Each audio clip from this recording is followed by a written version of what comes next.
Hi everyone, I am Chavi Sharma and today we are just going to discuss about NEET 2025. Although I am making this video on 15th of June when the NEET results are out, I know I'm very late, but I had a lot of things in me. मैं बस उसको बाहर निकालना चाहती थी किसी तरीके से कि मैं किसी के साथ शेयर करूँ हाउ एवरीथिंग वॉज एंड मैं पहले ही तुम लोग जिसके लिए वेट कर रहे हो मेरा क्या कहते हैं रैंक और मेरा स्कोर बता देती हूँ.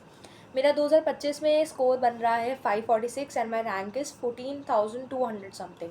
Now I seriously don't know whether this is a good rank और whether I should celebrate on this because मैंने काउंसलिंग फॉलोअर्स इतने ज़्यादा नहीं देखे हैं. मैंने पिछले 2-3 साल में कोई रिसर्च नहीं करी है नीट के रिलेटेड. मैं जानती हूँ मेरा सिलेबस क्या है, पढ़ना क्या है, बट मैंने ये नहीं देखा कि किस पे सिलेक्शन होता है, कितनी सीटें, क्या क्या क्या नहीं. My job was to study and अब मुझे थोड़ा देखना पड़ रहा है बिकॉज सब कह रहे हैं अच्छा स्कोर है, अच्छा रैंक है, एडमिशन मिल जाता है. So and that is the reason why I am researching and I am just doing all that. ठीक है, अब आई थिंक आप लोग प्लीज़ मुझे बताना weather I should celebrate it. वैसे मैंने कर लिया बट स्टिल आप लोग बताना ये अच्छी रैंक है कि नहीं, ताकि मैं मुझे थोड़ा खुशी मिले यार कि अच्छी है कि नहीं. मैं थोड़ा मतलब डिसअपॉइंटेड से अभी हूँ बट मैं खुद को कोस नहीं रही हूँ क्योंकि नीट 2025 में मैंने अपनी ज़िंदगी का बेस्ट परफॉर्मेंस दिया यार, ज़िंदगी का बेस्ट परफॉर्मेंस. बिकॉज जैसा मेरा बिहेवियर है, एक सेंसिटिव नेचर, एक सेंसिटिव माइंडसेट जिसमें मैं छोटी छोटी बातों में रो पड़ती हूँ, बट मैंने एक डिफ़िकल्ट पेपर, मेरा लाइफ का करियर डिसाइड करने वाले पेपर में रोई नहीं, गिव अप नहीं किया, पैनिक नहीं किया. और जो भी स्कोर लाई हूँ मैं अपने अपने आप को संभाल के ये स्कोर लेकर आई हूँ. So that is something which I am happy about, proud of myself. But ठीक है, let me just tell you about this scenario कैसे सब कुछ था.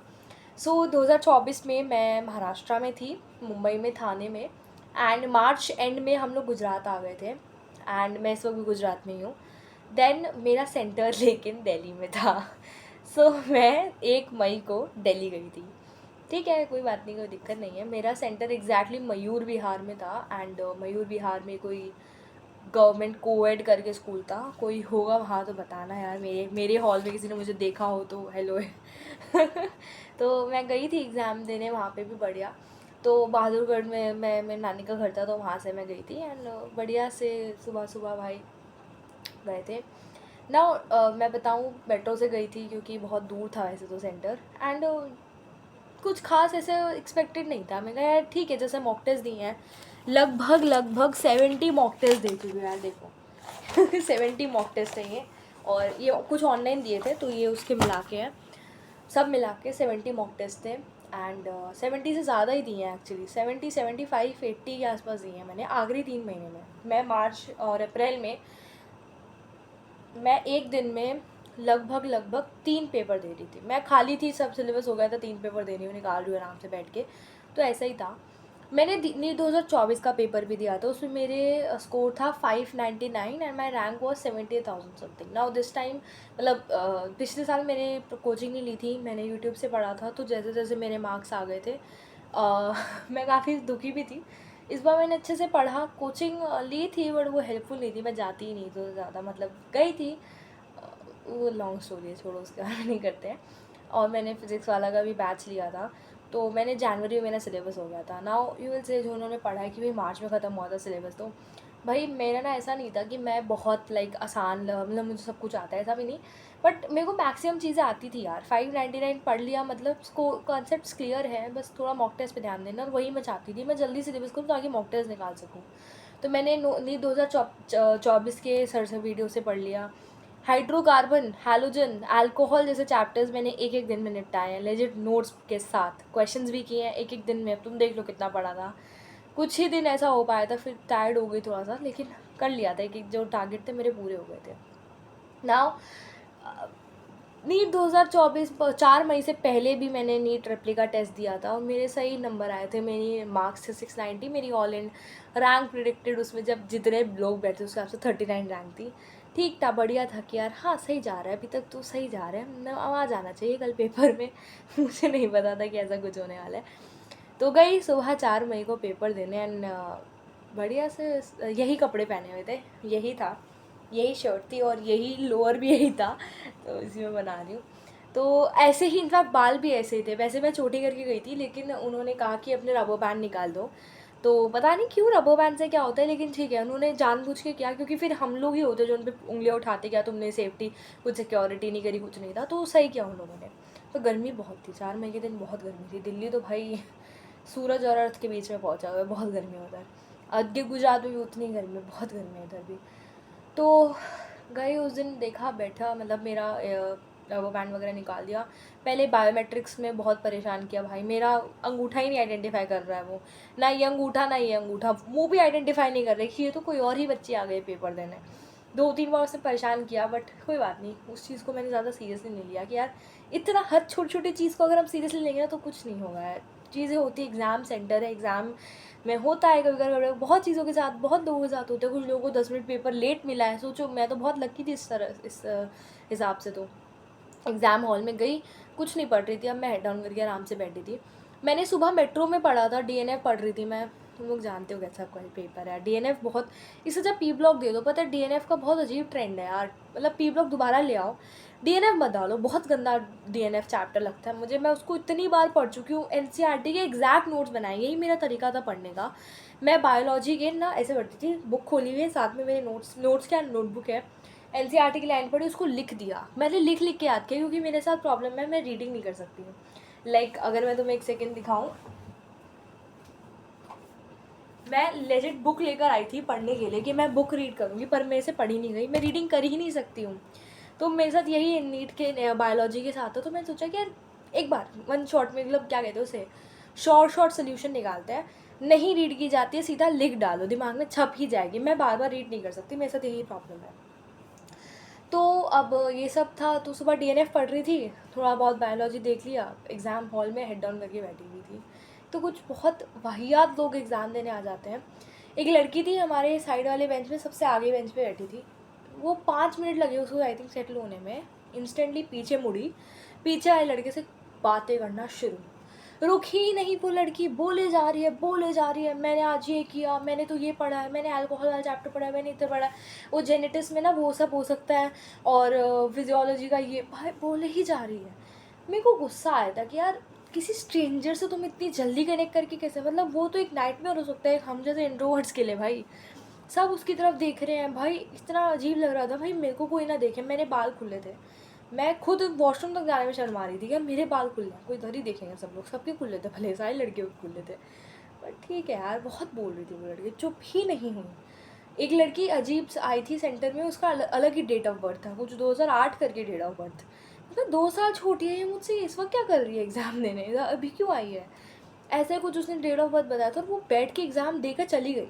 मैं कहा यार ये तो मुझे कुछ समझ नहीं, आई थिंक 1 जनवरी 2007 बॉर्न तक के लोग एग्ज़ाम दे रहे, आई थिंक ऐसे कुछ था, मुझे नहीं पता। तो वो एग्ज़ाम दे रहे थे, वो तो कुछ ज़्यादा ही थी भाई, शायद मैंने ज़्यादा कुछ तो होगा, मुझे नहीं पता क्या रहता है इसका क्राइटेरिया। मैं से हो गई ना बस। तो अब आया, मतलब everything was perfect on that day, like seat भी इतनी इतनी नहीं थी, स्पेशियस थी, बैठने की जगह थी, लाइक दैट 2024 की बात करूँ तो इतनी पतली सी सीट मिली थी, बैठने की जगह नहीं थी। It was very uncomfortable for me to sit there and give my paper, like पूरा 3 घंटा 20 मिनट काफ़ी मुश्किल था। But this time I can not say that this was like an excuse कि एग्ज़ाम हॉल अच्छा नहीं था, सेंटर अच्छा नहीं था, नहीं, everything was fine, everything was very good, everything was in a very good condition. बस हाँ, 2024 में इतनी गर्मी थी ना, तो पेपर दे दिए, हमें ग्लूकॉन डी मिली थी, इस बार पानी भी नहीं मिला। लिटरली मैं पानी की बॉटल लेके भी नहीं गई, मैं 5 घंटे लगभग बिना पानी के प्यासी बैठी थी लिटरली, मेरा कुछ मन ही भी नहीं था। Everything was perfect except for the paper. सब परफेक्ट थे एक्सेप्ट पेपर को छोड़ के। मेरा कोड था 48। मेरा देखो तरीका रहता है पेपर करने का, that I start with biology. Mock test में मैंने बायोलॉजी से स्टार्ट किया था, 2024 से फिजिक्स से स्टार्ट किया था। सबसे पहला सवाल ही मुझसे नहीं बना था, जिसमें कि वो बहुत आसान सवाल था, पर उस टाइम पे मैं लेस प्रिपेयर थी यार, उस टाइम पे मैं चीज़ें आती आती छूट गई थी मेरे से। चलो मैं बायोलॉजी से जा रही थी, शुरू करने वाली थी, बीच में मुझे ना पहले ही पेज में फिजिक्स का ये सर्किट दिख गया यार, ये सर्किट दिख गया मेरे को। ऐसा नहीं मैं डर गई थी, बट मुझे लगा यार टिपिकल लग रहा है, ऐसा नीट के पेपर में जनरली नहीं पूछते हैं। मॉक टेस्ट दिए हैं जिन्होंने, मॉक टेस्ट क्या PYQs देखे हैं, सबको पता है इतना ऐसे टिपिकल क्वेश्चन में नहीं आते हैं। तो चलो ठीक है, हमारे नीट वाले ज़्यादा बड़े बन रहे हैं, तो चलो अच्छा है। पहुंची मैं बायो पे, आई attempted the very first question. ये रिकॉम्बिनेंट वाला था, बहुत अच्छे से लर्न करके आई थी। मैं फैक्चुअल चीज़ें भूल जाती थी, as result of which DNF मेरा वीक है क्योंकि उसे बहुत फैक्ट्स है। तो ये पढ़ा, बहुत अच्छे से करके आई थी। पहले 45 क्वेश्चन वर लाइक मक्खन, बहुत आसान से बन गया, सब बन गया, सब आ गया, बढ़िया से क्वेश्चन हो गए। एंड एक क्वेश्चन थोड़ा ही गलत हुआ मेरे पहले 45 क्वेश्चन में, but it was overall a very good thing. Talking about this, मैं क्वेश्चन ऐसे अटैम्प्ट करती थी बायो के, मैं ना जो मेरे से जो ऑप्शन नहीं है उनको बिल्कुल ही ऐसे कट कर दिया, एंड बाकी सारे अटैम्प्ट बाकी वाले पे मेन पे टिक कर दिया। क्योंकि मॉक टेस्ट के दौरान मैंने OMR भरने में गलतियाँ की थी, तो इस बार मैंने ध्यान रखा कि मेरे से OMR मिस्टेक नहीं होनी चाहिए, और वो एक क्वेश्चन में फिर भी हो गई। बट चलो कोई बात नहीं, लेट्स क्या बोल रहे हैं भाई से। बढ़िया पेपर था। अगले 45 क्वेश्चंस में I realise the paper is literally on the like it is literally lengthy. वैसे बट मेरा फिर भी सही टाइम पे हो गया था। Like I use to take almost 60 minutes to complete biology section, and it was the exactly same duration in which I completed biology during the exam as well. So everything was like perfect, ऐसा कुछ नहीं था। हालांकि कुछ question छूटे थे मेरे, कुछ मिसिली मिस्टेक्स करी मैंने जो शायद जिससे शायद मेरा स्कोर बेटर बन जाता। मेरा बायोलॉजी में सबसे कम परसेंटाइल है, 97 something is my percentile in biology, 98 is chemistry percentile, and 99 point something is in physics. Physics में तोड़ा है भाई, 29 क्वेश्चन अटैम्प्ट किए, 25 करेक्ट है, तो मैं बहुत प्राउड हूँ अपने फिज़िक्स को लेके। But this time like biology disappointed me. चलो कोई बात नहीं, अब तो हो गया ना, nothing can say about that. But then I was like कि let's now start with chemistry. मेरे दिमाग में माइंड सेट था like they if they really want to like have the average score of selection, like selection range उन्हें 650 तक लानी है, तो then definitely the physics and chemistry will be on the easier side, so that the students, average students can get 650 marks something in order to get a seat in a good government medical college. तो मतलब ऐसा था, तो दिमाग में लगा कि chemistry physics easy होगा, बट ठीक है, मैंने ज़्यादा फोर्स नहीं किया, अपना काम करती गई। मैं परफॉर्मेंस पे ध्यान देती हूँ, मार्क्स पे नहीं। मैंने ये नहीं कभी देखा कितने मार्क्स छोटे हो कितने बन रहे हैं, नहीं, मैंने कभी नहीं किया। मैंने इंडिविजुअल मार्क्स भी कैलकुलेट नहीं किए हैं, मैंने सिर्फ परफॉर्मेंस देखी है अपनी। देन मैं गई अपना केमिस्ट्री पे। केमिस्ट्री आई विल नॉट से it was very tough, it was not very tough, question बने हैं, बट स्टिल जैसा मैंने मॉक टेस्ट दिए थे उस हिसाब से बहुत क्वेश्चंस जो थे, थोड़े बहुत क्वेश्चंस मुझे लगे दैट लिटरली थोड़ा मुश्किल था। मैं इसमें एक कंडक्टेंस वाला क्वेश्चन था, वो पता नहीं कहाँ है। वो सेम क्वेश्चन मैंने पहले भी किया था, वो मुझसे गलत भी हुआ था, तो मेरे को इस बार सही था, वो मेरे से गलत नहीं हुआ। मुझे वो मिल नहीं रहा, वो कौन सा क्वेश्चन था, मैं भूल गई हूँ। तो ठीक है, तो करा जैसे तैसे कर लिया। एंड केमिस्ट्री भी मैंने थोड़ी सिली मिस्टेक्स की, बट क्या कर सकते हैं सिली मिस्टेक को लेके। अब मेरा दिमाग समझ गया था कि नहीं, केमिस्ट्री आसान नहीं थी यार। That means the paper is overall tough and I should be more careful with physics. इसी चीज़ को जैसे दिमाग में आई, मेरे 30 मिनट्स में केमिस्ट्री हो जाती थी, इस बार 45 मिनट्स में हुई, but I still had 1 hour 15 minutes for physics. This is what actually जो बहुत सारे स्टूडेंट्स ने किया, जिनके मार्क्स 500 की रेंज में आ रहे हैं। मैंने देखा भाई उन लोगों ने यही गलती करी, फिज़िक्स से स्टार्ट किया और उसमें उनका टाइम निकल गया, बायो के लिए कम बचा, केमिस्ट्री के लिए कम बचा, एंड ओवरऑल पेपर का कचरा हो गया। थैंक गॉड, शायद उस दिन लाइक गॉड्स ग्रेस की वजह से मैंने शायद मैंने तो बस अपना मॉक टेस्ट का पैटर्न फॉलो किया and everything was like perfect. अब आई मैं फिज़िक्स पे। फिज़िक्स के क्वेश्चंस कर रही थी मैं, तो मुझे दिखे अटपटे क्वेश्चंस, लाइक लाइन से 3 सवाल छोड़े हैं, 10, 11, 12। मॉडर्न फिज़िक्स का मैंने अलग ही रूप देखा है इस पेपर में। मॉडर्न फिज़िक्स भाई साहब मैंने बहुत देखी क्वेश्चंस में, बहुत मॉडर्न फिज़िक्स थी। थर्मोडाइनमिक्स का क्या क्वेश्चन बना है, लिटरली इतना बड़ा क्वेश्चन कोई बनता है। But little did I know कि भाई मुझे समझ आ गया था कि there is some like sandwich is there, like there are easy questions. I will not say that there are very tough, although the entire paper is tough. Questions आसान है but jumbled है, मुश्किल और क्वेश्चंस के बीच में उनको jumble कर दिया है, ताकि बच्चा फिज़िक्स के आसान क्वेश्चन में अटका रहे और मुश्किल छोड़ जाए। जैसे कि मैं दिखाती हूँ, ये एक 4 वाला क्वेश्चन है, बहुत लंबा सवाल है ये देखो। पर जैसे ही मैंने इसको रीड किया ना, मैं कहा ये सवाल तो कितना पुराना PYQ है। धड़ से इसको किया 3/3 FY8, इसका तो इसका आंसर मुझे तुम लोगों को भी याद हो गया होगा। देन ये वाला मैं भगवान की तरह से मेरा सही था। ये जो है रिलेटिव क्या बोलते हैं, रिलेटिव वेलोसिटी वाले क्वेश्चन जो होते हैं, ये ना ऐसे क्वेश्चन अगर तुमने NCERT में वो एडवांस एक्सरसाइजेस किए वैसे सवाल इसमें होते, ये तो आसान था थोड़ा। मैंने रिजिट इस पर टाइम वेस्ट किया और मुझे मेरा आंसर भी सही निकल गया, मैंने टिक भी कर दिया। मैं उस टाइम पे सोची थी मेरा गलत होगा, क्योंकि मैं अपने आप को जानती हूँ, मेरे से ज़्यादा फिजिक्स दिमाग वाली मुझसे नहीं लगती है, बट ये सही निकला, ये सही था। देन मैंने डायोड वाला गलत कर दिया। मेरे को अब रियलाइज़ हो रहा है, 1 महीना हो गया मुझे पढ़े, मुझे याद है, तो सच ये 2 गलत करने लायक ही नहीं था भाई, but still I was able to attempt a lot of question. ये वर्टिकल मैंने जेई मेंस का भी लाइक इन पर्सन नहीं बट पीडीएफ निकाले थे, और ये वर्टिकल सर्कल का क्वेश्चन जेई मेंस से एडवांस जेई मेंस के सबसे डिफिकल्ट शिफ्ट का क्वेश्चन था। ऐसे कुछ क्वेश्चन आया था, उसमें भी ऐसा ही डायग्राम था, बस ऑप्शंस अलग थे, बट ये भी मेरा सही था। ये मैंने को भले ही टाइम लगा, ये सब देखो तुम लोग देखोगे, इतना यहाँ पे सॉल्व किया, यहाँ सॉल्व किया, बट स्टिल बिल्कुल सही निकला मेरा ये आंसर। फिर मुझे समझ आया कि यार मेरे को लग रहा है लोग कुछ तो हमारे साथ गेम खेल रहे हैं। Let's start with the last 45th question. 45th वाला तो मैंने पढ़ा ही नहीं, तुम सोच रहे हो अगर मुझसे ये बन गया हो, मैंने ये छुआ ही नहीं, मुझे दिख रहा था बहुत लंबा है, टाइम मेरे पास है नहीं। फिर मैंने पीछे से स्टार्ट किया, अब मुझसे लाइन से सवाल बन रहे हैं, लाइक मेरे से सारे सवाल बन चुके हैं। 42 बन गया, 43 बन गया, 40 नहीं 42 41 नहीं बना, 40 बन गया, 39 38 37 36 तो बन जाना चाहिए था, 35 34 33 32 31 30 20 29 20 रुको 25th बन गया, 24th बन गया, 9 से सवाल बन रहे हैं। 29 क्वेश्चन किए मैंने टोटल, क्योंकि मैंने समझ लिया ना, सही टाइम पे पकड़ लिया कि पैटर्न कैसा है। मुश्किल सवाल भी है लेकिन इजी को पीछे सैंडविच किया हुआ है। सही टाइम पे पेपर पैटर्न पहचाना, अपनी डूबती नैया को बचा लिया।